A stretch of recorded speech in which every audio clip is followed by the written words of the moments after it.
Hello and welcome to the Ice Guys. This is the show that takes you into the world of the National Hockey League. Every game, every day, from a betting perspective. With pro sports handicappers, Ian Cameron, Alex B. Smith, and various guests from the world of hockey and sports betting. And now, here's your host, Ian Cameron.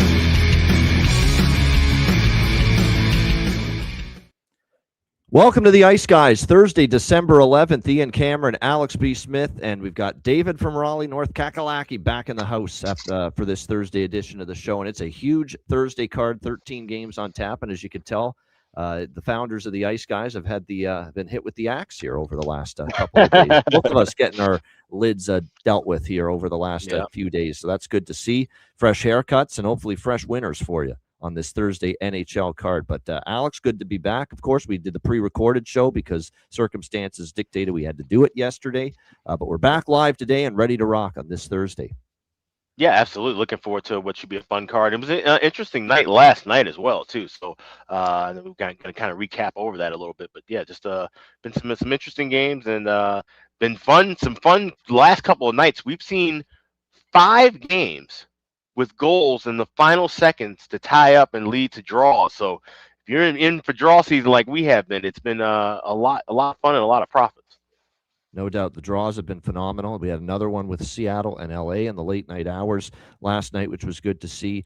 David is back. The circumstances, unfortunately, conflict last week, couldn't make it, but he's back here today. And David was in the house at Lenovo Tuesday night for the big 2006 Stanley Cup championship team reunion for the Carolina Hurricanes, and they wheeled the Stanley Cup out. I know you told me about it before the show started, but tell everyone watching and listening the experience there.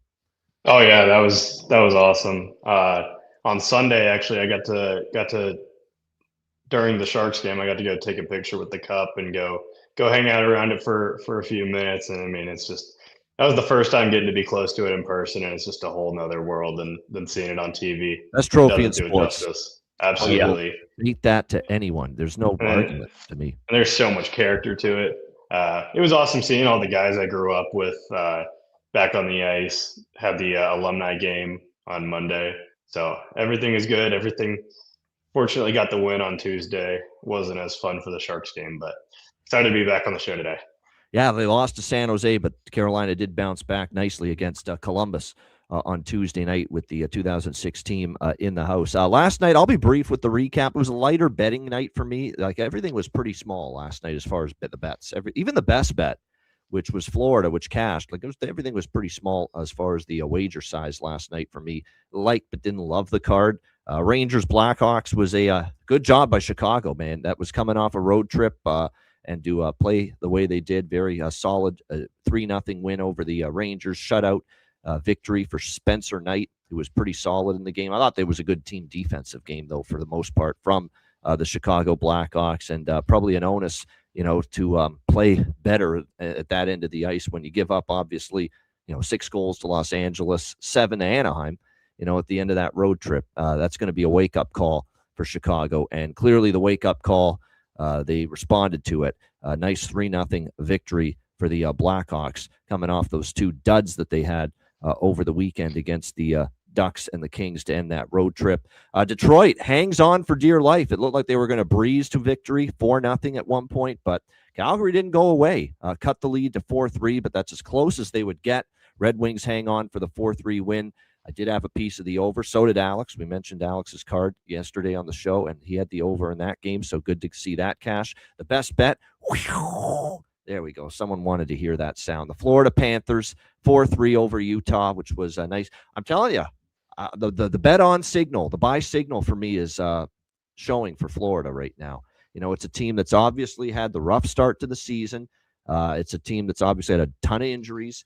But they won back-to-back over the weekend against the Jackets and the Islanders. They obviously were playing a slumping, struggling. They can't get out of their own way. Utah Mammoth team also playing without Logan Cooley, their leading goal scorer, 3rd on the team in points. And I thought it was a good spot for Florida. Started this road trip to keep this momentum going. And Paul Maurice did the right thing. I put Bob in for the game that's more winnable. And tonight, and that was last night against Utah.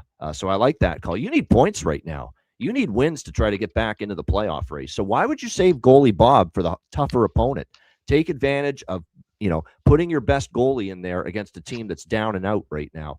Utah, the way they're playing. So nice job there. We had a piece of the over too in the Florida-Utah game. So that was a good betting result. And the draw comes through. I had a piece. Alex had the draw with LA and Seattle. That's a brutal loss for the Kings. I mean, you had a 2-1 lead, tying goal allowed in the last minute, and then the Seattle Kraken win it in overtime, 3-2. It was Vince Dunn with the overtime power play goal. Matty Beniers tied it also on the power play. We talked about this too with the Kings. They've been taking some really silly penalties at bad times as well. And boy, did the lack of discipline ever catch up to them last night. So very, very painful loss for the LA Kings of Seattle, and a much needed win for Seattle. Boy, did they need a win in the worst way, and they got it in the comeback fashion, defeating LA 3-2 in overtime. And draw season the last 2 nights. I mean, we're converting people. Alex, I don't know if you heard it, but I mentioned the YouTube commenter from Tuesday's show on yesterday's show that I pre-recorded saying he's a believer in the draws now. And it was great to hear that. Great to see that. We're not giving out a million draws because we want to be boring or dull or repetitive. We're doing that.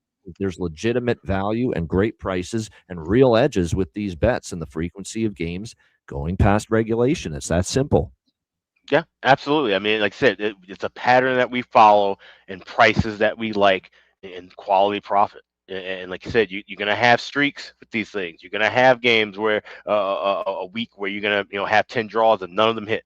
Or you're going to have some close calls and bad beats. Florida, Utah with a bad beat. I had to draw in that game as well. You get the goal with a minute left for the lead. So the fact that we're seeing under a minute left. Yep. Yeah, we're seeing a lot of these goals coming in the final minute. Thankfully, most of them have been to tie games, but at some point that trend could turn and they could be, tie games, and those are goals that are giving teams the lead and breaking those draws. So you will have the ups and downs and the variance, but when you're talking about prices that if you're shopping around, you're getting anywhere from plus 300 to as high as maybe in the 400s. You can take those shots and those risks, and right now they've been coming in spades, so it's been fun to see. And like I said, that is a bad loss for the Kings. It's shocking. It's 2:15 Eastern. Jim Hiller still has the head coaching job with that franchise. It's amazing. But this is another bad loss for this team, and a team you're supposed to beat in Seattle, a lead you're supposed to hold. The goaltenders played well early in that game, especially Forsberg. Forsberg made a ton of saves late, but then he makes the critical error of tripping Jared McCann and hoping McCann's going to be well. He couldn't put any weight on that leg as he was going off to the bench. Already had a leg injury and missed 17 games, so that Terrible was really an ugly. Hated to see that. And of course, Forsberg felt bad. You don't want to hurt a guy. Certainly don't want to put yourself in a power play, in a penalty kill situation, and that ended up being the spot to end up tying that game up. So happy to see it as someone who bet the draw, but that's just another unfortunate loss for the LA Kings. Go to that Chicago game. What a fantastic, like you said, defensive effort by the Hawks. I was a little scared and nervous of betting the full money line on this one way or the other. It's hard to trust the Rangers to score, but I didn't know what we were going to see from the Hawks necessarily. Coming off that long road trip, that struggling road trip, I knew they'd maybe show some energy early. I liked that first period over. That was my best bet. That didn't cash because both goaltenders were phenomenal. Igor Shesterkin made some huge saves early, and then Spencer Knight, once he locked in the form, he made big saves pretty much the last 50 minutes of the game and held on to get the shutout. Bedard, loved that he got that goal. After the goal came back with the Donato, the hand pass, which I thought was crazy because even if it was a hand pass to Colton Dock, it was on Ilya Mikheyev's stick, who I was hoping he put it in, but that still would have been called back. He passes it to Donato. So I don't understand how you have a hand pass if an actual stick pass is in between that. But either way, they took it off the board. The night after Lindy Ruff was complaining and yelling about hand pass rulings the previous game with the Buffalo Edmonton game. Yeah. Right. So we need maybe a little more clarification on what exactly a hand pass is, because as far as I know, hand to stick and then stick to another stick would not be a hand pass. But they pulled it off. Bedard came back, puck don't lie, and they made it 2-0, and it seemed like all the momentum was on the Hawks side. But they didn't rest back. They continued to press, continued to play well at both ends of the ice, and gave a full 60-minute effort, something we need to see more of if you're Jeff Blashill and company. So that was a really good win for the Hawks. David, your thoughts on last night? Yeah, I didn't get to watch any of the games last night. I had some prior commitments, but I did have the Red Wings check that 4-0 lead with 11 minutes left, and suddenly they're sweating with 3 to go. So yeah, that ended up turning out well. But I didn't get to watch any of the games last night, but had a decent slate. All right, on we go. Thursday card. Let's dive in. We've got 13 games. We try to keep this show usually to 90 minutes. If it gets much longer than that, to me, sometimes it can get a little too long. So we'll try to keep a brisk pace through this 13-game slate. And we'll begin with Tampa Bay, New Jersey. Tampa Bay minus 130, road favorites here, 5.5 the total in this game. These are two teams that, well, prior to their last game, really had been slumping offensively and having trouble finding the back of the net. But breakout offensive games for both of these teams the last time we saw them. Tampa off the back-to-back shutout losses to the Islanders and the Leafs. They responded with an outburst of 6 goals against Montreal in a 6-1 victory the other night. And New Jersey, obviously, after being held to pretty much 1 goal or fewer in most of their recent games, they got back on track with a 4-3 win on the road against Ottawa. So seeing 4 goals go in was certainly a nice change of pace for the Devils. Worth noting for the Devils, Timo Meier, personal matters out of the lineup tonight for the New Jersey Devils. So that'll hurt a little bit as far as at the offensive end of the ice. Jacob Markstrom confirmed in net for the Devils. Jonas Johansson is likely going to start here. We haven't heard a confirmation here yet, but I'd expect it to be him. I highly doubt that the Andrei Vasilevsky is going to be back. Remember, he was just placed on IR before the Toronto game for the Lightning at the start of this road trip. We'll see how this one plays out.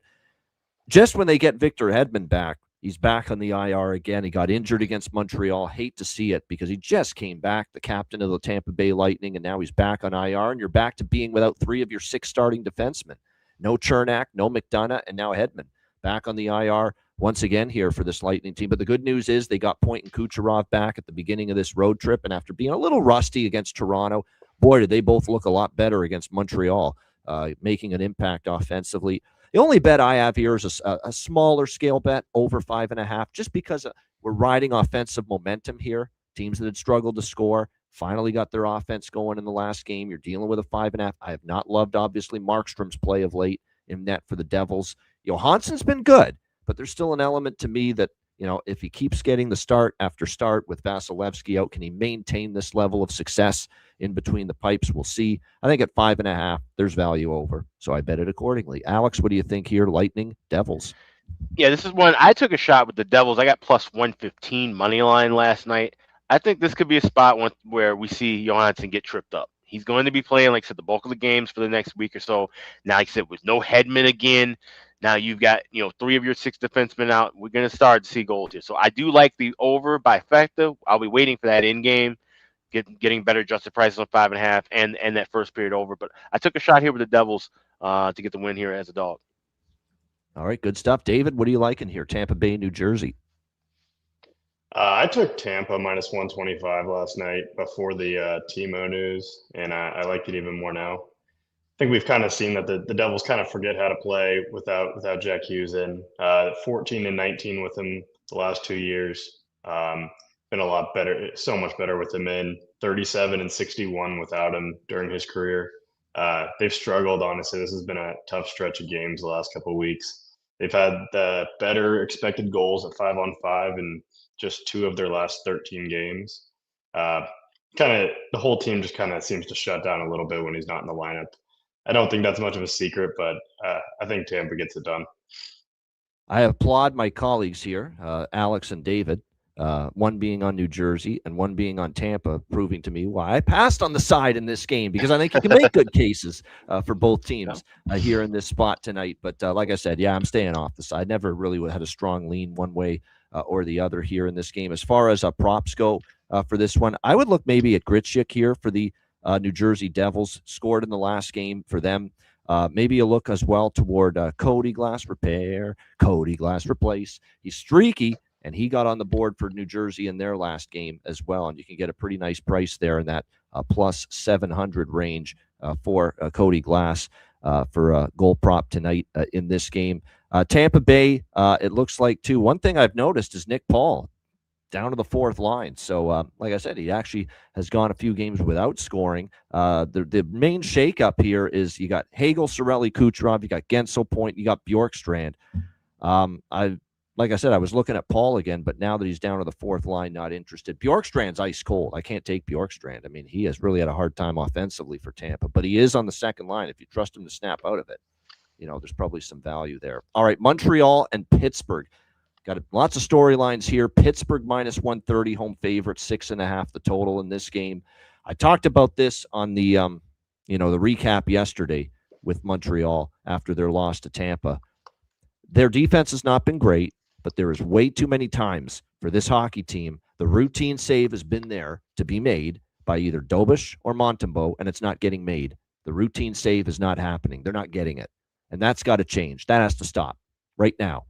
And the Montreal Canadiens are going to try at least to put a stop to that by bringing up the number one goalie prospect in their organization, making his NHL debut tonight, Jacob Fowler, star at Boston College, incredible college career as a goaltender there. Very good numbers so far with the Laval Rocket in the American Hockey League this season. Now, again, this is coming up to the NHL, but we know this is not some ragamuffin goaltender that's being called up. This is a guy with a lot of potential, with a lot of ability, and a team that I think what this does too for Montreal, just from a situational standpoint, you're struggling at home, especially, but you've played good on the road. I was astonished to see that Montreal's road record is certainly lately a lot better than their home record, and their goal differential, which is way in the negative at home, they're actually a plus goal differential team on the road, the Montreal Canadiens. So they've actually played better hockey on the road as of late, the Canadiens. Pittsburgh has kind of regressed after the strong start. We expected it would happen at some point, and I cashed a little fortuitous ticket, I will admit, with Anaheim against them the other night with that comeback win, but we'll take it. Husso was outstanding. I thought Pittsburgh actually played well enough to win. They controlled the flow, heavily outshot the Ducks. But unfortunately, Anaheim was more opportunistic offensively, and Pittsburgh starting to slump at home in particular as well. We don't know how good Fowler's going to be. And, sometimes the goalies in this spot, they look great, and sometimes they struggle. But he's got the ability, and more than anything, I think this is something that needs to be done to spark the group, clearly, right now. And I think for one night that can be done with Jacob Fowler. And I expect them to play their asses off tonight, Montreal, for this kid in his first game. Now, whether that results in a win, I don't know. But at plus 110, I'm in. I like Montreal here in this spot. I'll give them a whirl and see if they can ride the wave here of Jacob Fowler's NHL debut. Plus, Pittsburgh's very much a bet against team at the moment for now. They're finally fading after that terrific month of October. And remember, they don't have Malkin now either.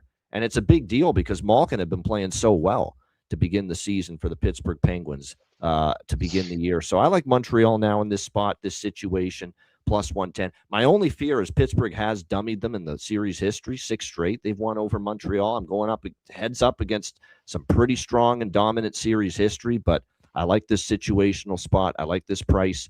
Montreal for me, plus 110. The Montreal overs have been part of my staple of betting for weeks now, but I've got that weird feeling this could be more of a tighter, lower scoring game, and Montreal may play that way and help out their young goalie Fowler. But obviously, this is going to be one of the games I really keep an eye on. We're all excited to see how Jacob Fowler performs in his first NHL start for a guy that has had the comparisons to a former Montreal goalie in Carey Price. I mean, that's how high this ceiling is. We don't know if he's going to be anything close to Carey Price. Of course not. But that's where the ceiling is at for Jacob Fowler right now. And like I said, we will see how it performs. Here's the thing. Montreal has to play better defensively as a team. There's no doubt. But there's been multiple goals that have gone in against Montreal where the save's got to be made. It's a routine save. It's a puck that's got to be stopped. And Montembeault nor Dobish lately have been stopping those. Maybe there's a hope Fowler can make those routine saves. He should be able to, obviously, with his ability. Alex, what do you think here, Montreal-Pittsburgh? So you got a Habs team that's been struggling defensively. Like you said, it's not just the goaltenders. It's been the blue liners in front as well. And now you bring up Jacob Fowler, who we've been talking about for a while. Scouts have been talking about for the last several years. He has good numbers with Laval over the last – he's played 18 games in Laval from last year to this year. He's 12-6, 2.09 goals against average right now, currently this season.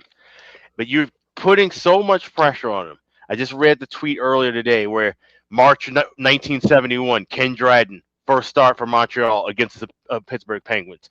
Patrick Waugh in October of 85, first start, Pittsburgh Penguins. Carey Price, October was 06 against the Pittsburgh Penguins. And now you're throwing him into this against spot. Pittsburgh. Yeah, it's crazy, Yeah. isn't that? So now that you're trying to set up the beginning of this legacy and this great storyline, and I do think he's going to be part of that goaltending legacy at some point. I think Jacob Fowler will be someone that we talk about as one of the top 5, top 10 goalies as we get older and as this show goes on. But for right now and tonight, that's not going to be the case, and it's not going to be the case early in that game. I can't trust Pittsburgh 60 minutes, but I do trust them to get out of that first period with the lead. So give me Pittsburgh first goal, first period, plus 115. Give me Pittsburgh on the first period puck line. I actually got plus 175 last night, but I still like that at plus 165, plus 170, shop around. And I have a bargain bin from this game involving a first goal. All right, there you go. Pittsburgh first goal of first period. It is first, a little jitters early for Fowler. We'll see. It's definitely possible. Good angle. If you like Pittsburgh, that's the angle you're rolling with. I think that maybe early there's some little butterflies in the stomach, maybe an early goal. Montreal has been giving up early goals, and Marty St. Louis talked about it. We're giving up an early goal way too often, and we'll see if for a change they can avoid that here tonight. David, what do you think? Habs Penguins. Yeah, I was looking at the total. I got the over 6.5 at plus 105. I think it's a decent play. Can't say I love taking totals with goalies in their first start. You usually do see a little more juice on the defensive end, like you said. But the Penguins have just been flying.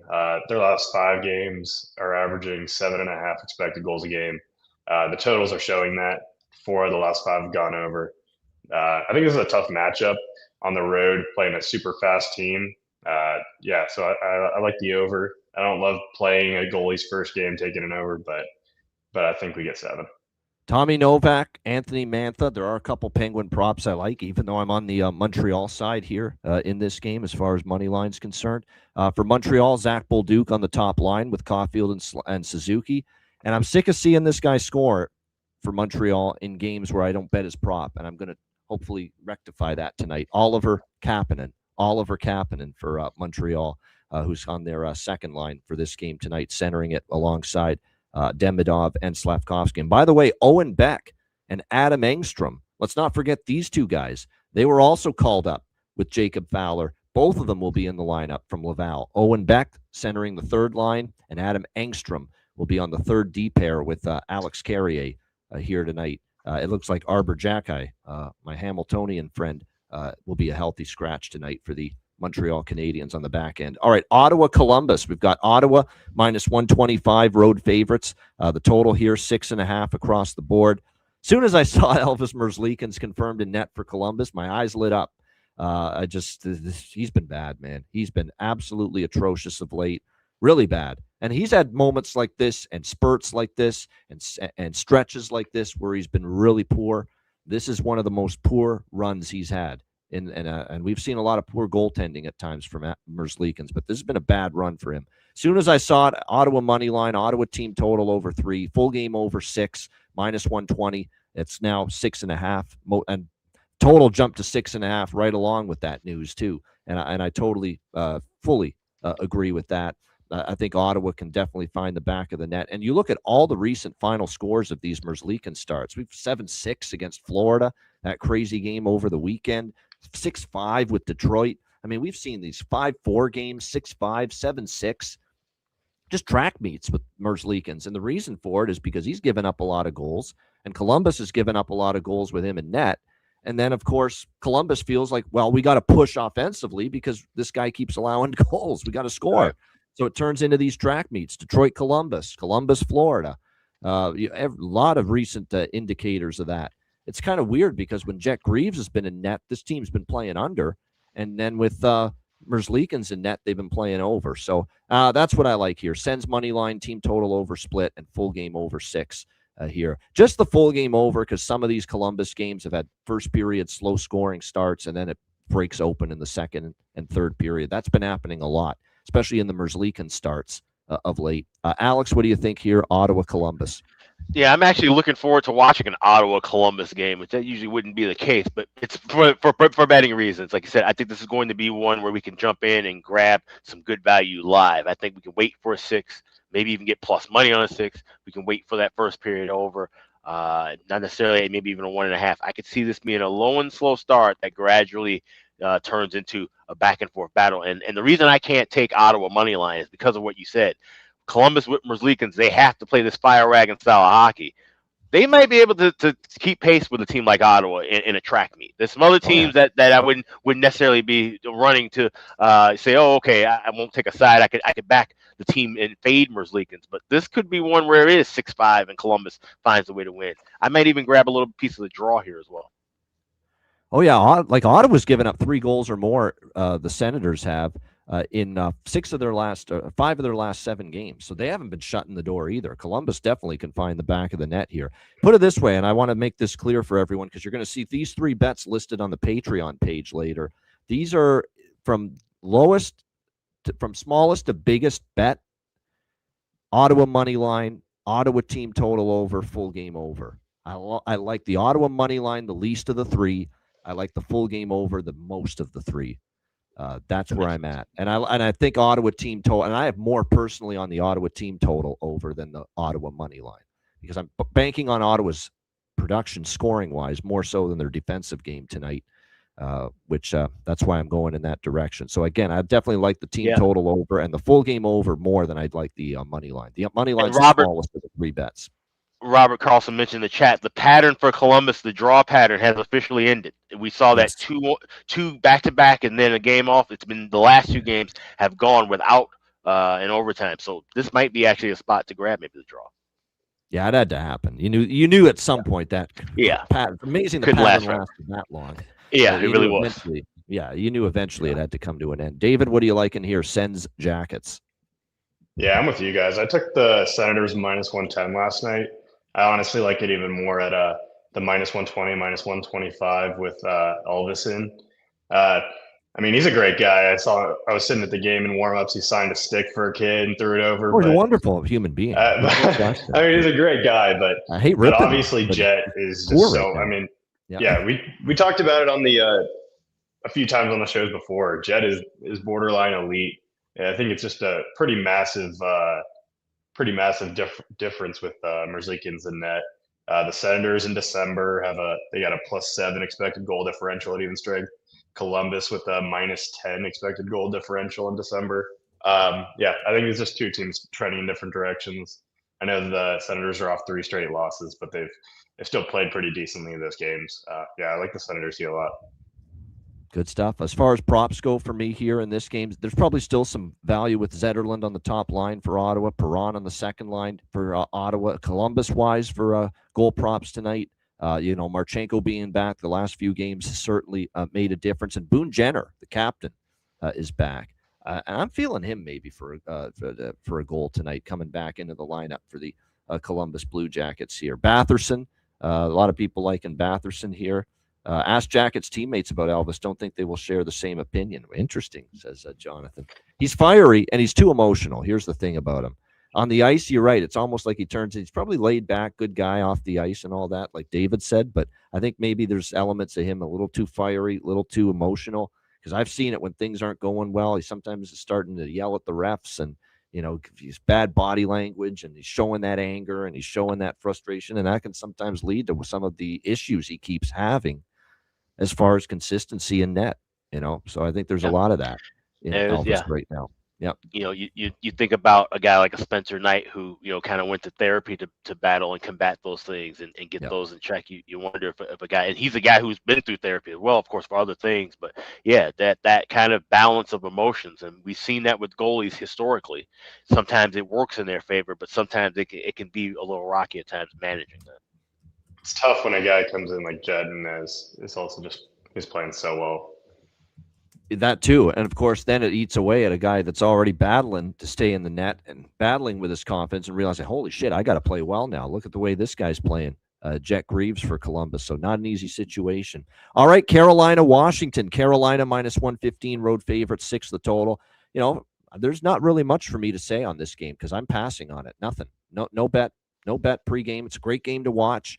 I don't really love bat fading either of these teams right now in a spot like this. Brandon Bussey is starting for Carolina, and Rod Brindamore's drinking the Kool-Aid that me and Alex are, believing that right now he might be the best goalie on this Hurricanes roster. I'm saying right now he is.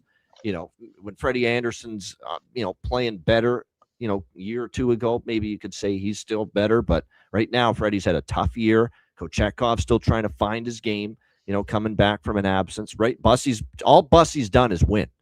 9 of his first 10 starts, he's won for this Carolina team. He's coming off another good start in that 4-1 win against Columbus a couple nights ago. Not really interested going against Carolina, especially with the bus man and that driving of course, Bus is his nickname. That's a no-brainer. That's his nickname. Washington, meanwhile, Logan Thompson in net. He's been brilliant lately. Washington's playing great. I have zero interest getting in their way right now. So great game to watch. Maybe we'll find something in game, but nothing for me pregame. Same thing with the total. It could go either way, in my opinion, over or under. Alex, what do you think here? Canes, Caps. Yeah, this is one I will grab a little piece of the draw plus 325 pregame, but I'm looking to grab Carolina in game at a plus price potentially. And Brandon Bussey's real. Like, he's real. He's legit, and I believe he is the best goalie on this team right now. Frederik Andersen, yes, when he's healthy, he can be solid. He can be one of the better goaltenders in this league. Pyotr Kochetkov, I'm not ready to just completely sell him off just yet either. I think he needs time, and I think, honestly, he might need a change of scenery, be somewhere with a franchise that knows how to manage goaltenders well, which something Carolina does not do.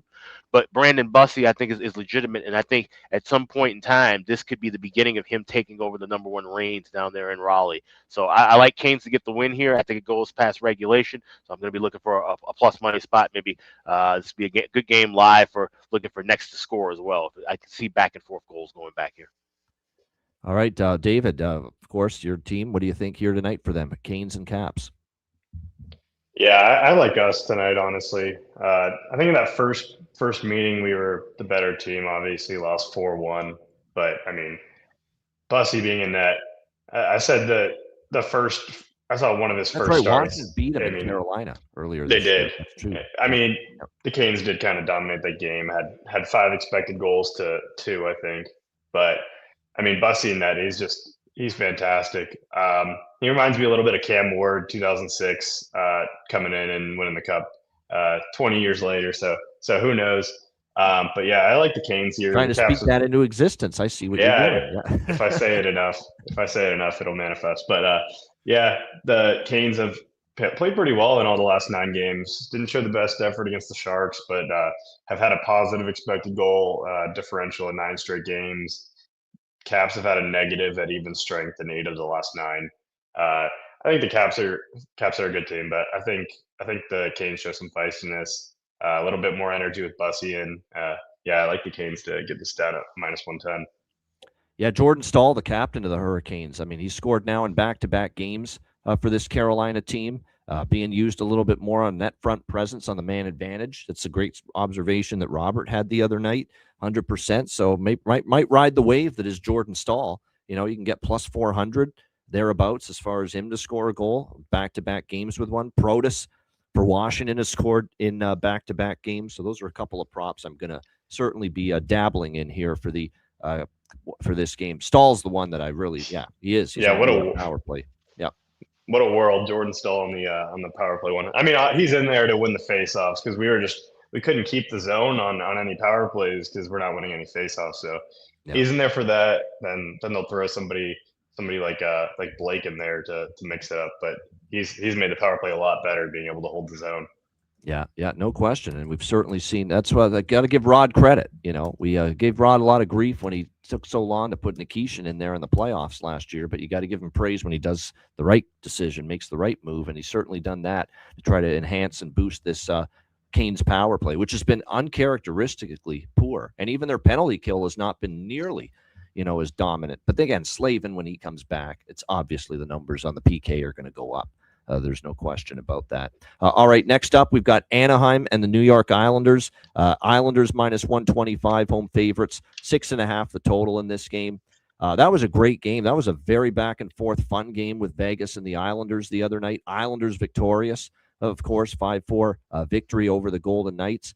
They'll be looking to keep it rolling. Anaheim off a game where they won. I don't think they're going to be happy with the process that led to that win, because the 47-26 were the shots. It was a Ville Husso masterpiece that gave them a chance to win that game, a game they didn't play particularly well in, but somehow they got the tying goal late. Unbelievable circumstances where you took a penalty down 3-2.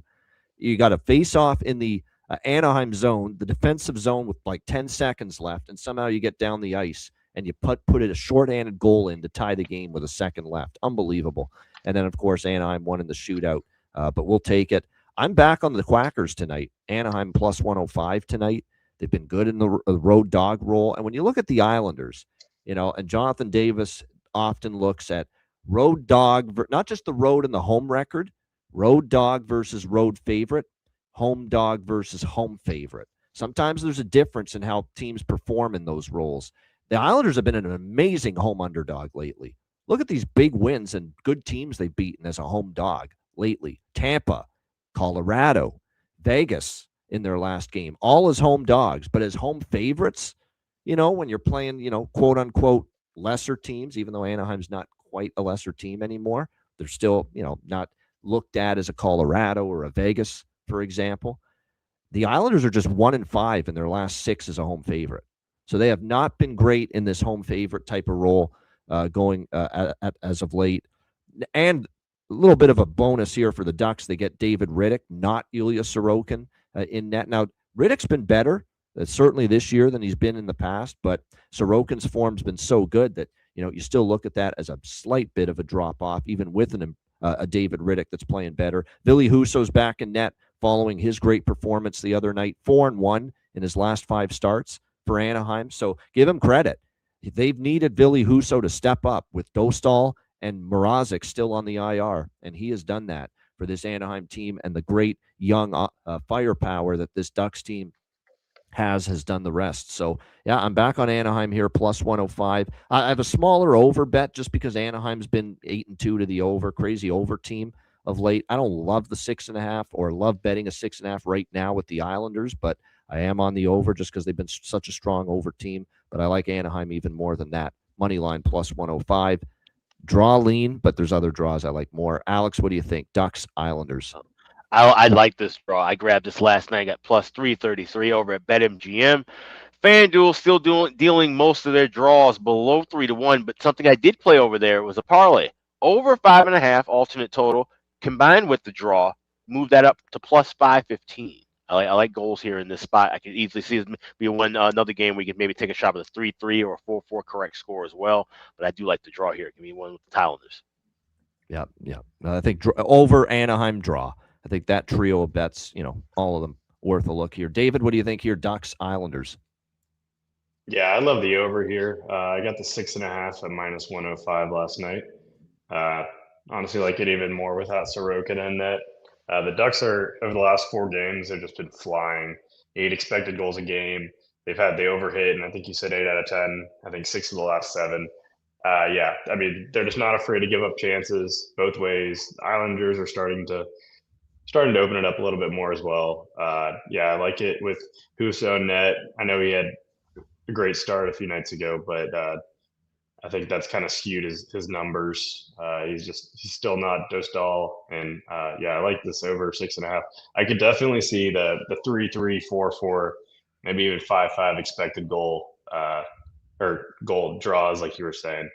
So yeah, I like the over a lot. Sprinkle might be worth a shot. Yeah, if you believe in that. Yep, no question. Yeah, I like Seneca back to the well, man. Beckett Seneca, who is now on a 3-game goal streak and plus 340 still to find the back of the net. No question. So, like I said, I think definitely that's a good look as far as a prop tonight for the Anaheim Ducks. He's been obviously on this multi-game goal streak for them, worth a shot. You can never go wrong maybe looking in the direction of Uncle Leo Carlson either. Islanders, I stick to the same, group that I've been talking. Maybe Holmstrom gets going. He did score the other night, so maybe Simon Holmstrom, can be can use the goal he scored the other night against Vegas to get himself going. Other than that, I would look toward the usual suspects. Emil Heineman on the top line, maybe Shabanov as well, but especially Emil Heineman for the New York Islanders. All right, Vegas, Philadelphia.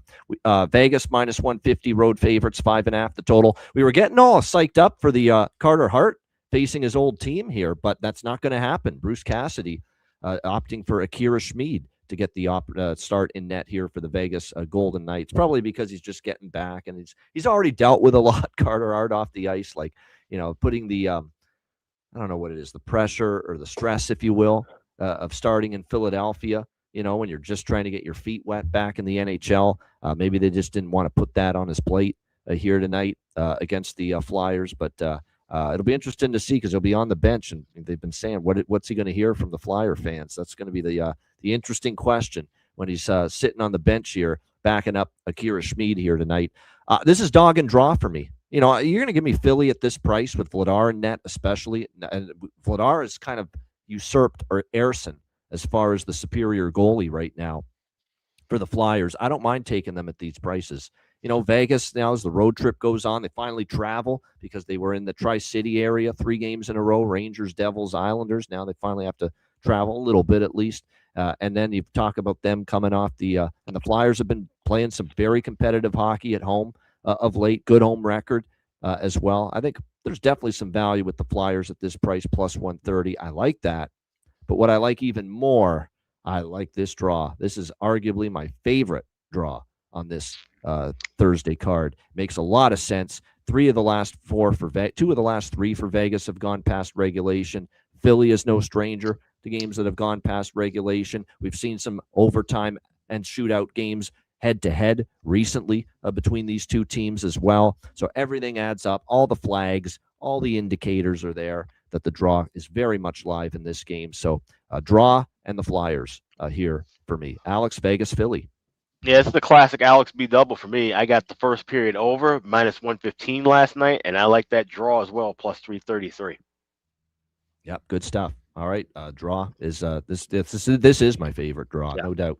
Just like Vegas, actually, Tuesday night, my favorite draw was Vegas's game as well. Vegas Islanders, there was no draw I liked more than that one. What do you think here, David? Vegas, Philly. Yeah, I'm actually opposite of you. I got the Knights minus 150. Nothing crazy on the game, but they got a plus 10 expected goal differential the last 6 games. I think they're playing their best hockey of the year.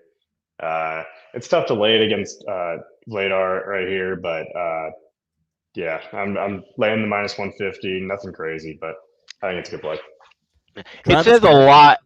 I was gonna say it says a lot about how Carter Hart's status is probably potentially mentally, like say, getting back into the game to where he wouldn't get this spot.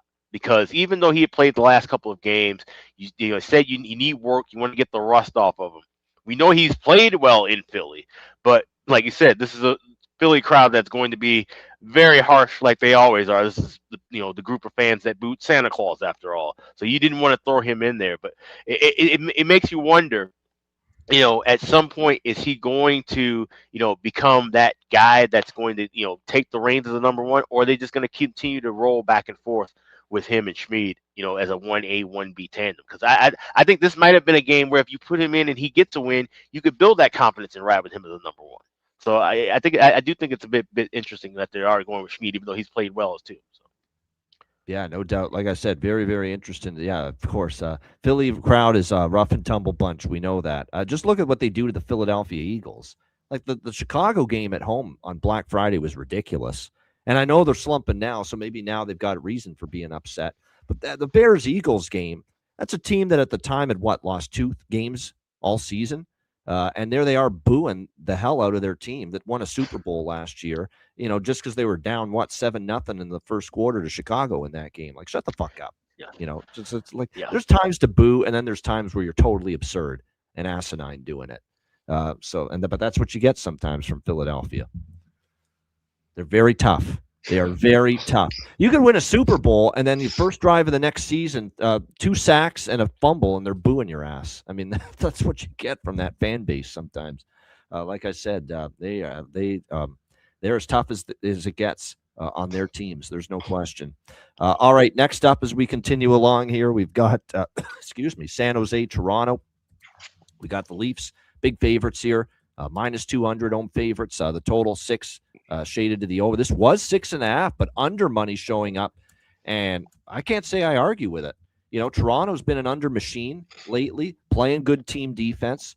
Dennis Hildeby, who's going to start once again tonight, he's been great since taking over for Joseph Woll. Third period of that Carolina game is when he took over in net for the Leafs. He's given up 1 goal in 7 periods of hockey. And I know as someone like David, who's into the the expected goals numbers and the advanced numbers for the goaltenders too, I can tell you Dennis Hildeby, shockingly, is like right in the top 10 right now in goals saved above average and all goal saved above expected, whatever you want to call it. He's right up there, Dennis Hildeby. So his numbers have been tremendous. As far as he's been not only making the routine saves, he's making really good saves. And saves that maybe, grade A chances. He's stopping a lot of those right now. I never knew his glove hand was that good until I saw the way he's played here the last few games. But it's been impressive. That being said, for Toronto, these are the spots at times where they've stumbled over the years.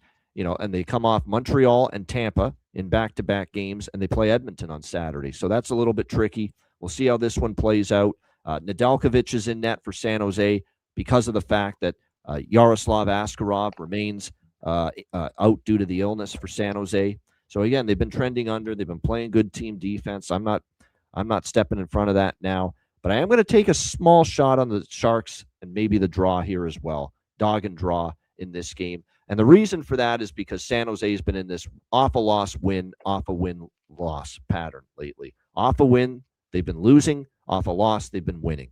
And obviously they're off the loss to Philadelphia in their last game. So like I said, plus 170. I don't just because of the pattern we're seeing with San Jose and the fact for Toronto, this is a bit of a dead spot when you played Montreal, you played Tampa in the division, and then you got Connor McDavid and the Oilers coming in for Hockey Night in Canada on Saturday night. So I think plus 170, small bet for me on that and the draw. Alex, what do you think here? Sharks, Leafs.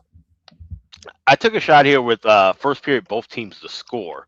And that was just kind of a predecessor to maybe looking for the first period over in game at a cheaper price.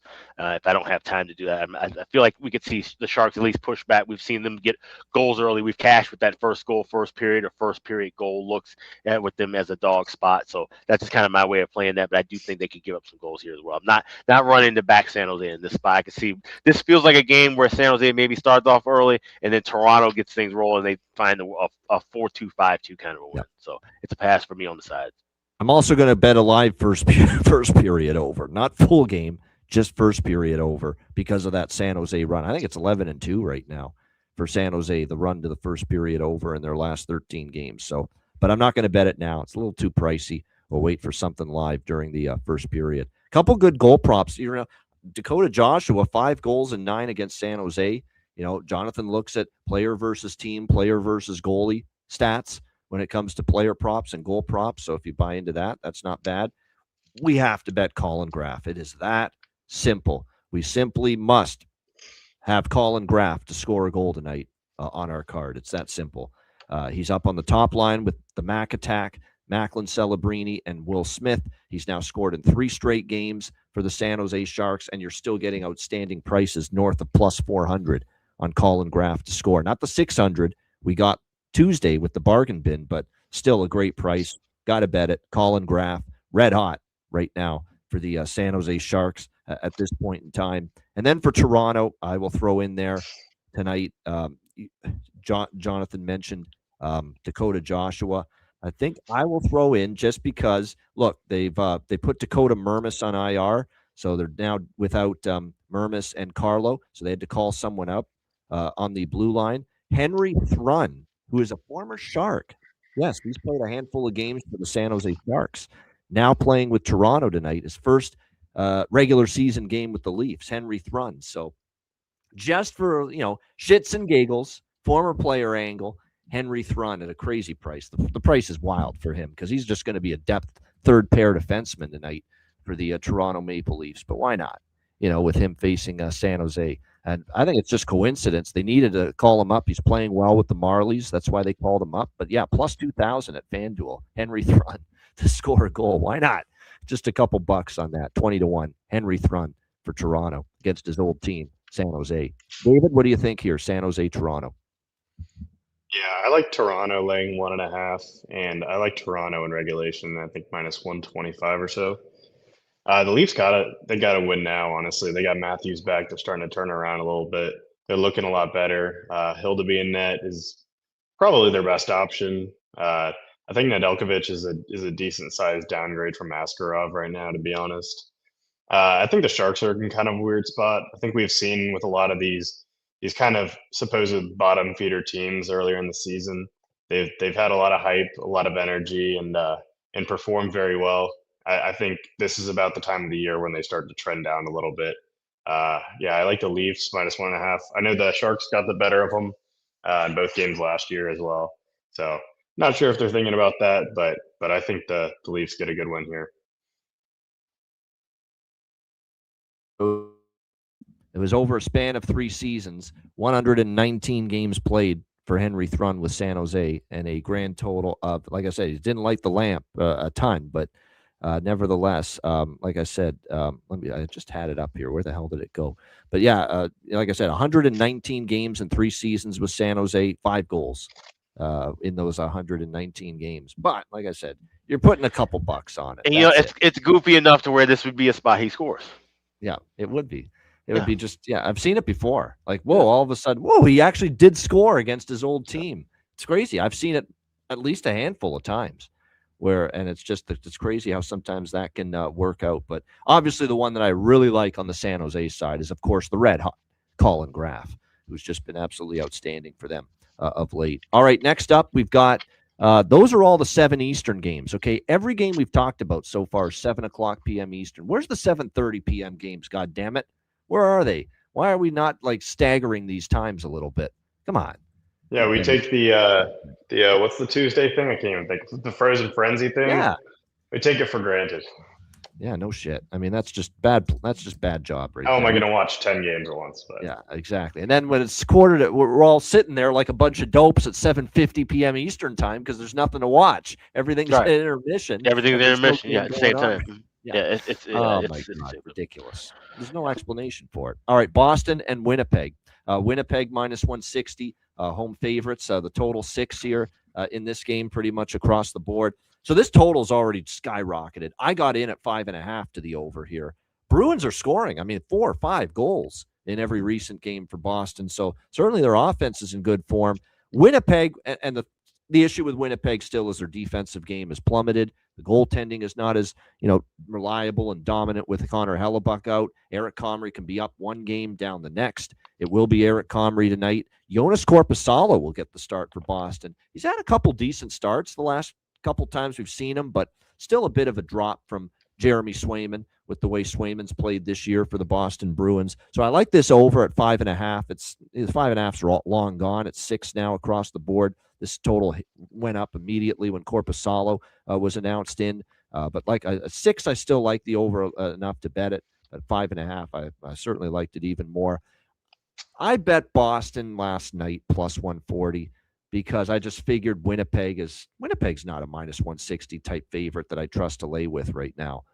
But obviously with the Korpisalo announcement, I don't like the Bruins nearly as much. But I will say I think, it's still hard to lay a price like this right now. With the Winnipeg Jets. So a little bit on Boston, like the over as well. Even at 6, I co-sign on it. I still recommend it. Alex, what do you think here? Bruins, Jets. Yeah, this is another one where I went with a draw. Even though there's no series history, no recent history of either one of these two teams, I grabbed plus 340 last night. I feel like this could be a game that kind of goes back and forth. And I know the Bruins, like I said, have been scoring well, but it feels like it could be a game where the Jets try and drag them down, play a little bit lower and slower. So plus 340, that's the only bet I have. Draw. I think there's definitely a possibility. I just hope that's not the case. What do you think here, David? We've got Boston, Winnipeg. Yeah, it's a shame Swayman's not in net. I took the Bruins plus 140 last night. I honestly still like it a lot. The Jets are in kind of a free fall without Hellebuck. He really holds them together. Their on ice analytics are, fairly average. But since he's been out the last I think it's been 6 or 7 games, maybe a little more, but they have a minus 10 expected goal differential. It's not just Comrie. They've fallen off an absolute cliff on ice analytics since he's been out. I think I think they just know that it's little bit of a disaster when he's out. So while he's still out, I will gladly be betting against the Jets, especially with a good underdog price. And the Bruins look great again with Pastrnak back. I know he had 3 assists. I think they won that game. I think they had 4 more expected goals as well. I like the Bruins a lot as a dog. There we go. Good stuff. And, of course, Pasta came back against St. Louis the other night, and they're happy to have him back. Boston team total over. Yeah, I probably will end up, splitting it between team total and money line with Boston. I think I probably will with the because I do think they got a chance maybe to get to that 2.5, 3 mark, and that's a good display there from Jonathan of all the goals they've allowed Winnipeg in the 10 games without Hellebuck. There's a lot of 4s and a lot of 5s and a lot of 3s and even a 6 on that ledger. So that's what you'd expect, though. I mean, you go from Hellebuck, and we don't love playoff Hellebuck, especially road playoff Hellebuck, but every other Hellebuck is as good as it gets. Especially regular season Hellebuck. There's never an issue with regular season Hellebuck. He's great. But without him, you go from that to Thomas Milic and Eric Comrie. They go from content. They're a Western Conference contender with Hellebuck, and they're an average team without him. Absolutely, I agree. That's true. I think the results bear that out. I don't know how you argue otherwise. Yeah, as far as props, I like a bunch with Boston. I like Geeky, Alex Steeves because he's still on the top line, but I also like Fraser Minton. He scored in back-to-back games for Boston, 3 goals in the last 2 games. He's heating up. And this guy does have offensive potential, untapped offensive potential. People think of him as a good face-off guy, good defensive player. He's got offense to his game, and he's starting to show people that. 3 goals in the last 2 games for Fraser Minton of the Boston Bruins, former Leaf, plus 640. Great price on that. So there's no question. At that price, having scored 3 in the last 2, got to look toward him for a goal prop for the Bruins tonight. And then on the Winnipeg side, going into this one, we've got Iafallo with Scheifele and Connor. A little bit of a tweak here with Scott Arniel. So definitely there's some Iafallo value on the Jets side up on the top line here tonight for them in this game. All right, next up, St. Louis, Nashville. Nashville minus 120, minus 125 in some spots. Home favorites, 5.5, 6 the total here in this game. How about Nashville? They're starting to cook a little bit. That was a nice win for them the other night against Colorado. 5-2 in their last 7 games. This is the best stretch of hockey Nashville's had since maybe 2 years ago. Did they even have a stretch like this last year at any point? I don't think so. So let's give the Predators some credit. They're starting to feel it here. Shea Walker, throwing his team under the bus all year. And they should be getting back on the bandwagon now a little bit. But problem is St. Louis has definitely owned this recent series. I don't know if I trust the Blues, though. They're just so up and down. Nashville is playing better, but it would be kind of typical Nashville to beat Colorado at home and lose tonight to the St. Louis Blues. I wouldn't put it past them. I cannot do anything here with this game as far as the side. I think you can make a case either way. I will bet some over 5.5, though. 7-1 to the over for Nashville all of a sudden in their last 8 games, trending over the total. Blues, 3 of their last 4 have gone over, and there's been a little bit of an offensive bump for them, and there's certainly been a better offensive results lately, scoring-wise for Nashville. So I think being able to get 5.5, it's cheap, and we'll look at an over here at 5.5, minus 130. Alex, what do you think here, St. Louis, Nashville? Taking a small shot with goal in first 5 minutes at plus 166. That's just a little bit of insulation because I want to try and get a plus number with this over 5.5. Yeah, you could do that too. If you don't love the minus 130, you could certainly wait and see if you get a couple minutes of scoreless hockey, get 5.5 closer to even money in that first period. What do you think here, David, St. Louis, Nashville? Yeah, I got nothing here. I mean, it's just 2 teams I hate betting on. Learned my lesson betting on the Predators last year. I've learned that it's a no-go whenever I like them. I'd probably lean to Nashville, but that's about it. Nothing wrong with that. Good stuff. As far as even props, in this game, lukewarm on any of the props here for this game for the most part. What's interesting here is, maybe back in the lineup, maybe sprinkle on him to score. This guy has scored goals in the NHL in the past, and he's back here with the St. Louis Blues. He started his career here. He went to Detroit for a few years, played 1 year in Anaheim, and now he's inked a 2-way deal. He's joining the team in Nashville, and he's in the lineup tonight, it looks like. Robbie Fabry. How about that? Blast from the past for the St. Louis Blues here. tonight, and back with the team where he started his NHL career. So yeah, like I said, I think maybe a little Fabry magic here possibly tonight. So we'll dabble in the goal prop there for him and his return to not only the NHL but with the St. Louis Blues, the team he started his career with. We are expecting Binnington and Saros in this game as far as starting goaltenders, but it isn't confirmed yet for Nashville. I'm keeping my fingers crossed that maybe, just maybe, after a terrific effort against Colorado the other night, Andrew Burnett gives UC Saros a little bit of a night off and puts a useless in there. Useless on it, and Eustace on it, and of course is who I'm talking about. Now this is one where if it is on it and confirmed at some point, run and grab 5.5, grab 6, because those will probably balloon and possibly could close at 6.5. So yeah, no doubt. There'll probably be a little movement in the total if indeed on it and is confirmed right before puck drop. All right, Dallas Stars, Minnesota Wild. We've got Dallas minus 135 road favorites, 5.5, 6 the total here in this game. So overnight I took Dallas and it was minus 120, minus 125. Terry Edelman, our good friend of the show, Minnesota Wild fan. He has his own show as well, Picks on Net. When he's telling us, we got to bet Dallas here, and he's a Wild fan. He loves his Wild. He must really think that this is a good Dallas spot here. We'll see.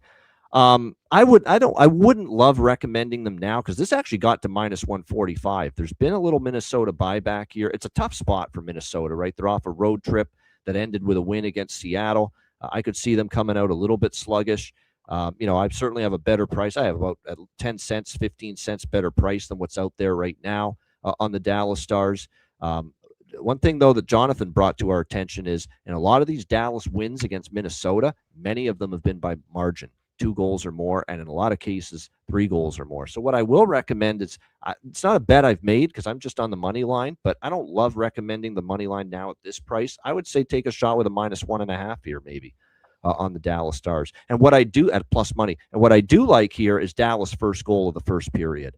I like that. Catching Minnesota off the road, first game back, first period back is usually when you're most vulnerable.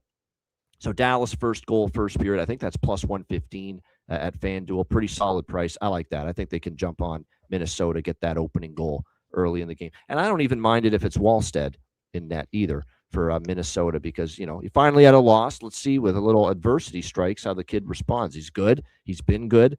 But let's see how he handles now playing after losing, for the first time in quite a while. Alex, what do you think here? Stars, Wild.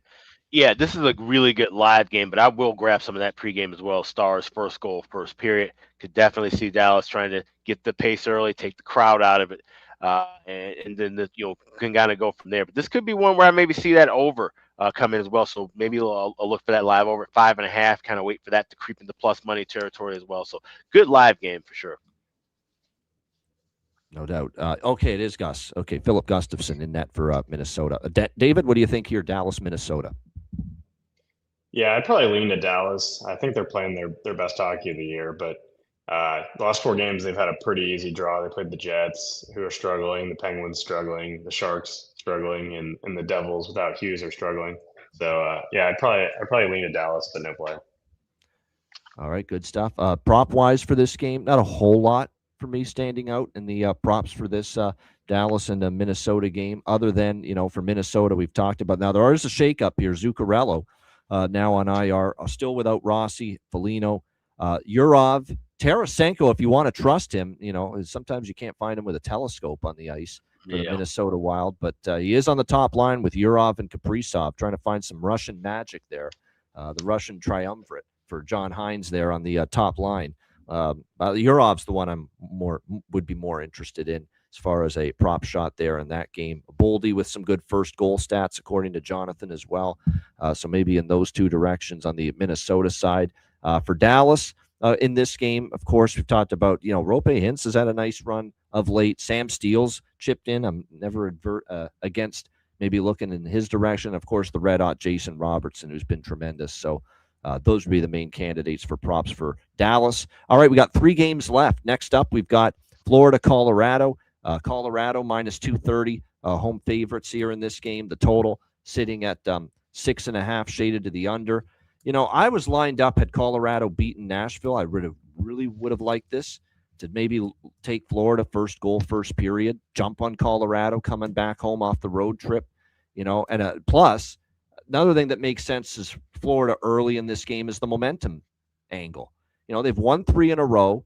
They're going to have they're going to be at their freshest early in the hockey game. And then it's the second and especially the third period where the back-to-back in altitude, the back-to-back in the thin air and altitude of Utah last night, Colorado tonight will show up.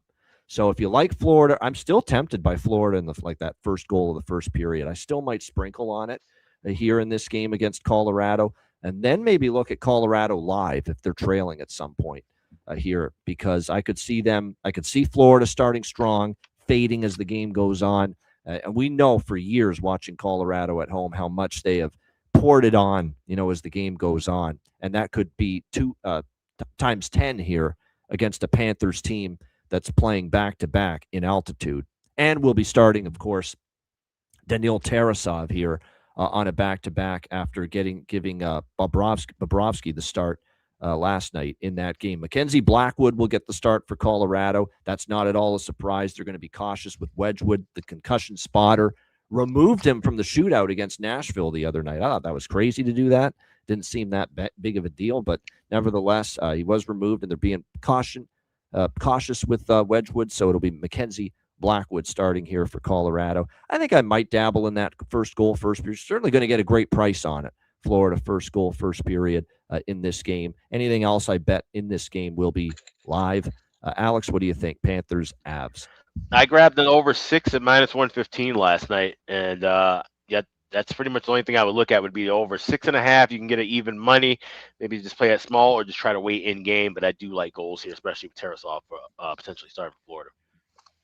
Yeah, I don't argue that. That's definitely something I'm eyeing live. Overs are on the docket for me, but going to wait for see if I can get something a little bit better early in that opening period with the overs in game. What do you think here in this one, David? Avalanche hosting the Panthers. Yeah, Florida's been playing their best hockey, but this is a really tough spot. Road back-to-back playing the Avalanche off a loss in Nashville. I don't think I can lay -220 against the Panthers. I think it's probably a decent line, but it's just not going to happen. I'm going to look for a live line, like you said too. If they go down a goal early, I think it's going to be tough for them to keep legs after a tight game in Utah yesterday. Yeah, I like Carter. Carter, it's not bargain bin worthy, but still, Carter Verhaeghe. How do you not ride the wave? Since he's been a new father, my gosh, 4-game goal streak. He's been lighting it up for this Panthers team. He's from Waterdown, Ontario. It's a suburb of Hamilton. So he's he's from right just down the road here. So good to see Verhaeghe heating up here for this Florida Panthers team. 4 straight games with a goal. The new dad bump. Oh, no shit. Since he's become a new dad, 4 straight games with a goal for him. So like I said, definitely feeling it right now for the Panthers. No question. Lundell, who scored the game winner last night, he's up there on the top line with Kuhlman, Luostarinen, and Reinhart. So Luostarinen and Lundell, there's definitely great value. Bennett might be starting to heat up. We've been waiting for Bennett because Bennett hasn't had the offensive season people expected, but all of a sudden for him, 3 goals in the last 3 games and 2 goals last night against Utah. So, like I said, there's some good props on the Florida side. Brock Nelson has scored in back-to-back games for Colorado. So I'd maybe look in his direction as far as props go for them here in this game tonight. All right, next up, we got 2 games left. Detroit, Edmonton. Edmonton -2, looks like, actually, no, -180. Home favorites here, 6.5 the total in this game. Edmonton off that 4-3 loss to Buffalo, where it looked like they were going to rescue the game. Down 3-0 at one point, come all the way back, tie it in the final second. Connor McDavid tying the game. And then, of course, Buffalo. Once again, Evan Bouchard, who can be just magical with the puck on his stick offensively, moving the puck up the ice, passing, shooting the puck with that Bouch bomb, and yet can be an absolute travesty in his own end. And boy, was he that against Buffalo the other night. That mistake on the overtime goal, and the whole group 3-on-3 defensively was terrible, allowing Tuck to be all alone in front of Skinner for the overtime winner. But then how about the goal that Tage Thompson scored earlier in the game? Unbelievable how bad it was for Bouchard. Just basically put it right on the tape of Tage Thompson. Like, here you go, Tage, score this goal. I'll just give it right to you. An early Christmas gift from Evan Bouchard to Tage Thompson the other night. And that's what's maddening. And that's why Oilers fans are frustrated with Bouchard. He just is amazing talent, as far as the offensive side as a defenseman, and yet just has these bonehead, brain cramp, nightmarish moments defensively in his own zone and with turnovers. I mean, and it happened again multiple times to him against Buffalo the other night. So, like I said, Edmonton, they kind of played down to Buffalo. They didn't really get going until the third period. Awful loss. Will they play 60 minutes tonight now? Awful loss to Buffalo. You would think, because we always say sometimes nothing snaps you into attention like losing to the Buffalo Sabres. So we'll see if that gets that effort out of Edmonton. Detroit's playing hard, though. This is a brutal spot. It is. It's back-to-back on the road. It's the end of a very long road trip. They might be looking forward to getting home. I don't want Detroit in this spot, but I'm not laying minus 180 with Edmonton. I'm just on full game over. I think Edmonton could light it up. Talbot's going to be in net. He has not been great lately. There's a reason Gibson's been starting all these games lately for the Red Wings. He's been the better goalie. The worm has finally turned. The pendulum has swung finally. Early in the year, Talbot was out playing Gibson. Now it's kind of gone the other way. Talbot's given up 4 goals or more in 3 of his last 4 starts for the Detroit Red Wings. Winless in his last 4 appearances, 3.94 goals against, .838 save percentage for Talbot during that time. This could even be an Edmonton. I almost hit the Edmonton team total, but I had more on the full game over against Buffalo. The Edmonton team total over fell short. I'm going to probably bet that Edmonton team total over again here tonight in this game, with the hope that this time they do get back to 4 goals in this game. So Edmonton team total over 3.5 minus 122, and also that full game over 6.5 minus 110. Alex, what do you think here? Detroit, Edmonton. Yeah, so last night I grabbed a plus 375 with a draw. I just thought that was a ridiculous price here because we saw a higher number on Edmonton. 4 of the last 6 meetings have gone past regulation. So at plus 360, which is still available at BetMGM, I still like the draw in this spot. We'll be looking for an over, but can wait in game for that 6.5. Hope to try and grab a 6 or maybe even a 5.5 potentially. But definitely liking goals and definitely liking this to go past regulation. Yeah, Detroit 8-2 to the over in their last 10 games. Another over for Detroit last night. Edmonton 3 straight overs here on this homestand. The Seattle, Winnipeg, and Buffalo games all going over the total. So yeah, definitely liking that over 6.5. If you want to wait, see if you can get a better number. Nothing wrong with that. What do you think here, David? Red Wings, Oilers. Yeah, I love what you were saying. I like the team total over 3.5 and the over 6.5 at minus 115. Yeah, I think this is a spot where the Oilers come in pissed off. You finally saw some firepower in that game, scoring 3 in the third to tie it up. Got my over home, which was fortunate with a couple seconds left. But I think this is a great spot. I think this game's going to be flying. The Red Wings are playing a good, faster game. They've shown that with 8 of the last 10 going over. The Oilers the last 3 games, 7 goals, 8 goals, and 13 goals. So I think they're starting to play that faster style. I think their offense is starting to click, and I think it's going to be a fast game. I like the over. I'm not out till I lose too, bumper stumper style with James Van Riemsdyk. He finally didn't score last night, but we're going to bet him one more time tonight. One more time.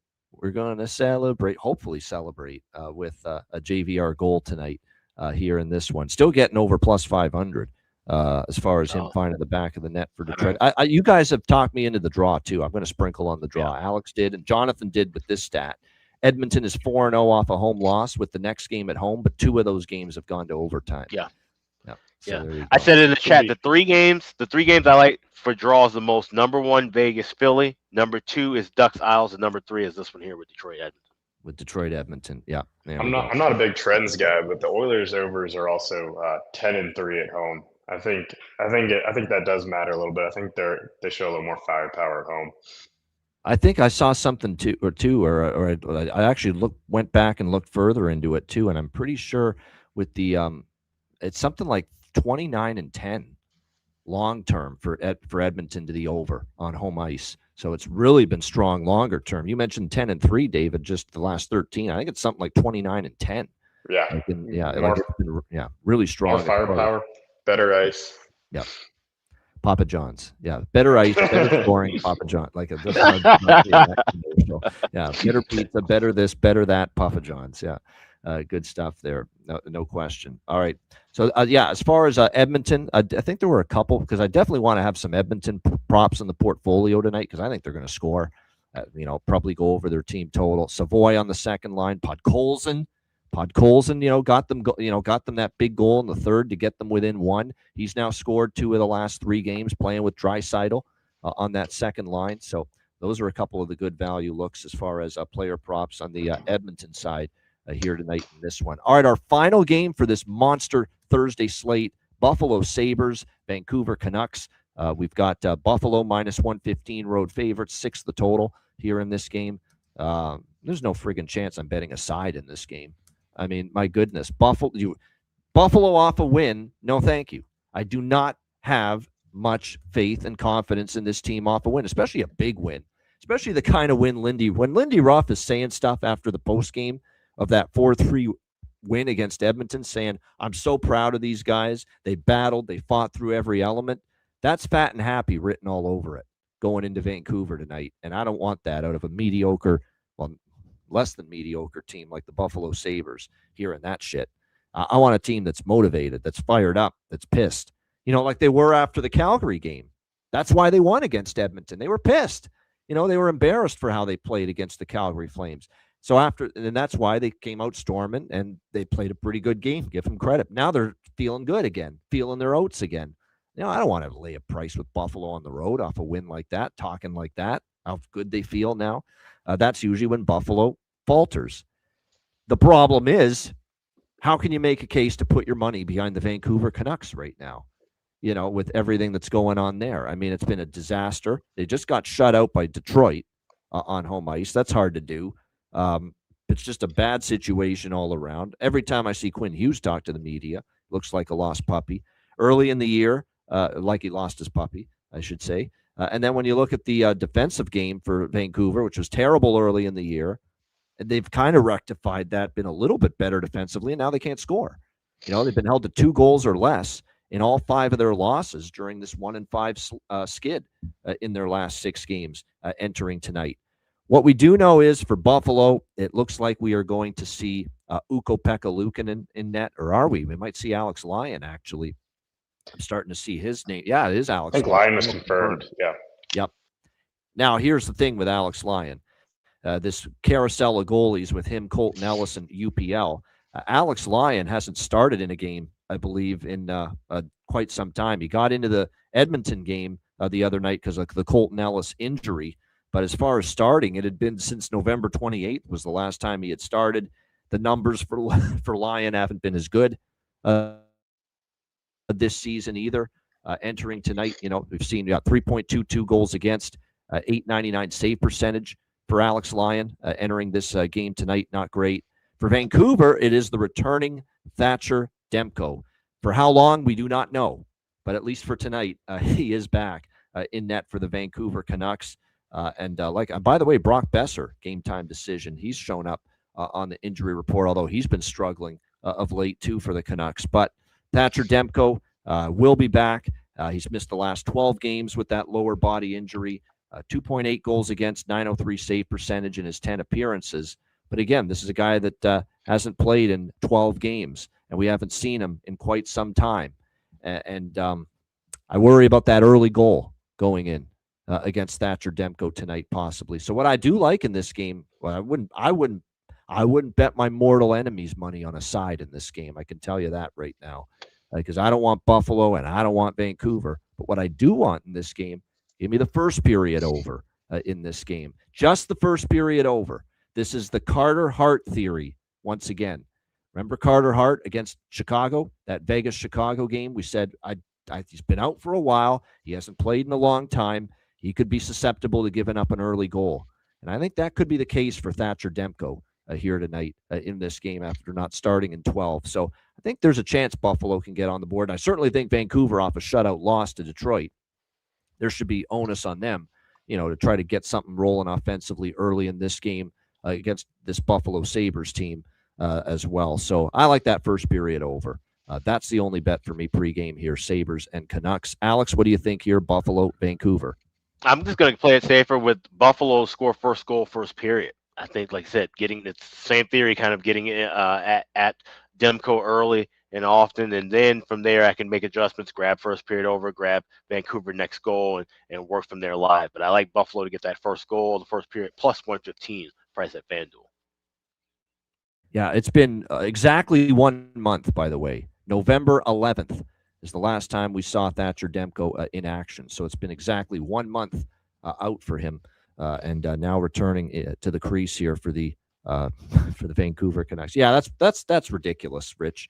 And I know he's got a lack of options right now, Adam Foote, and I'm trying to have some sympathy for Adam Foote, but that's a bunch of nonsense right there. That David Kampf is on the first line. It should be illegal. That's absolutely crazy. That's just totally, absolutely ridiculous. The reason why he's not with the Leafs anymore because he did bubkus offensively. He doesn't give you jack shit at the offensive end of the ice. Yeah, he can win some faceoffs for you. He's not a bad penalty killer. It's decent defensively, but you're putting a guy like that with zero offensive skill set and abilities and consistency to put anything in the net on the first line as a center. That can't happen. Yeah. That absolutely can't happen.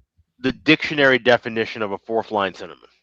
Yeah, it is. That's I don't know what the hell Adam Foote's smoking right now. He's smoking some of that great BC ganja or weed or whatever they got out there, cannabis. Yeah, he got a lot of stuff in BC he could be smoking. So I don't know. He's gotten into it, making decisions like that. That's my only guess. What do you think here in this one, David? Buffalo, Vancouver. Yeah, you couldn't pay me to bet this game.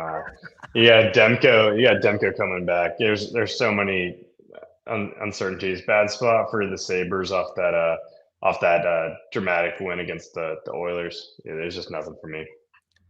Nothing wrong with that. Good stuff. That's a wrap. Shout out to everyone in the chat. Hit the like button. We appreciate it very much. Actually, that's not bad from Matt Robinson, who's going to be back on the show tomorrow with us on Friday, as he always is. But Matt, Shane Doan is red hot right now. Not Shane Doan, Josh Doan for the Buffalo Sabres. He's playing well, no question. Riding the wave there with a goal prop on him. Not the worst thing, not the worst idea, that is for sure.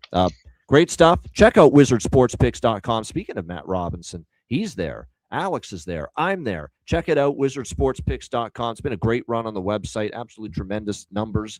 Great NHL season right now overall on the website. We got a big NHL card tonight for me, yours truly, on the website. It's all NHL, by the way, tonight for this Thursday. So check it out. A great roster of handicappers. It's like I said, and of course, we check out the Beyond the Lines video on the website too, every day on the YouTube channel for Wizard Sports Picks. I do that video Sundays, so make sure you check that out. And like I said, tons of great handicappers, lots of them on great streaks. So make sure you check that out at wizardsportspicks.com. 26-16 is the all sports run. 63-52 for the season with NHL on the website. I was trying to find the numbers. So excellent. Exactly where we want to be. Profitable, almost up 10 units. So great stuff. Check it out, wizardsportspicks.com. And of course, check out patreon.com/iceguys. $10 per month. Great response here throughout the season. Great to see so many people getting on board, and why not with the Patreon card, especially this week. It's been good results with the Patreon card. Bargain bin winners galore this week. Great week for the bargain bin. Best bets have been pretty strong, so make sure you check it out. Again, goalie charts, totals charts, and our daily betting card. Sides, totals, player props posted each and every day on the Patreon page. And again, your $10 per month membership goes a long way to supporting the show and keeping it going long term. So get on board if you haven't already. $10 per month. Give yourself the gift of an Ice Guys Patreon membership at patreon.com/iceguys. And also check out the Ice Guys store, iceguys.myspreadshop.com. Now, for our Canadian viewers, our international viewers, if you want things arriving to you in time for Christmas, you're going to have to order either International Premium or International Express. You've missed the boat on the standard shipping. But for everybody here in the United States, you still have time to get standard shipping and have whatever items you want under the tree in time for Christmas. So do not delay right now. We've got just about everything in stock right now. It's the perfect time of year to get a gift for yourself or a loved one from the Ice Guys store. That's at iceguys.myspreadshop.com.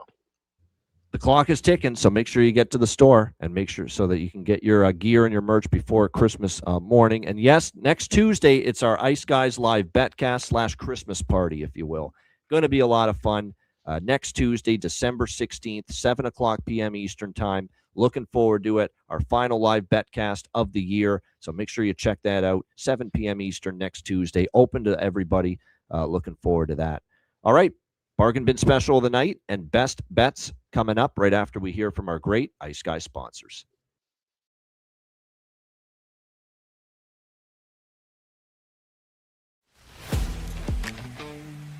Wizard Sports Picks, featuring the finest handicappers in the universe. Sharp insights, trusted picks, and relentless results. We strive to help you become consistent winners. This is Wizard Sports Picks.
Where the kings and queens shop.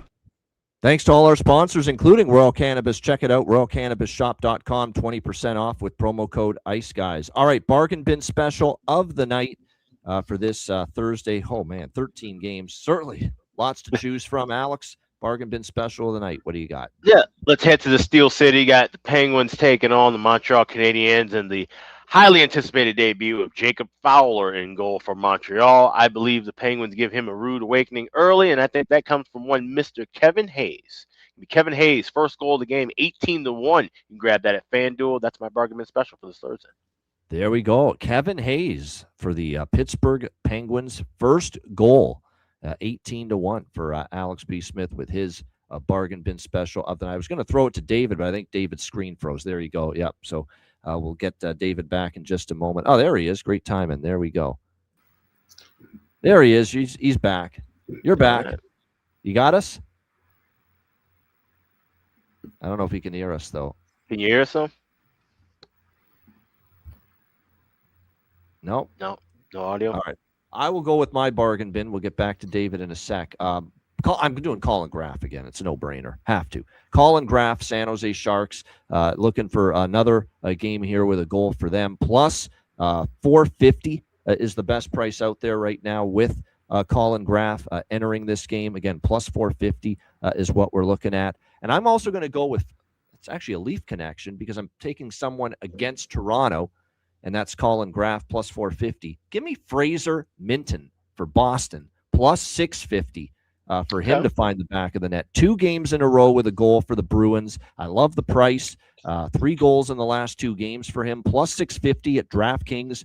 Fraser, Minton, Boston, plus $6.50. Colin Graff, San Jose, plus $4.50 for my 2 bargain bin specials for this Thursday. I think we got David back. David, bargain bin special. What do you got?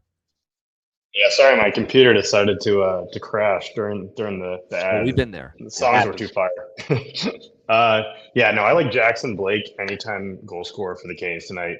I think you can get plus 360 at FanDuel. Last 3 games, he's got 2 full expected goals, 12 in the last 29. He's not the best finisher, but he's getting a lot more power play time. He's got 20 minutes of power play time on ice in the last 4 games. So yeah, I think this is a great spot for Jackson Blake. He's taken a lot more chances, a lot more shot attempts than early in the season. I think he nets one against the Caps.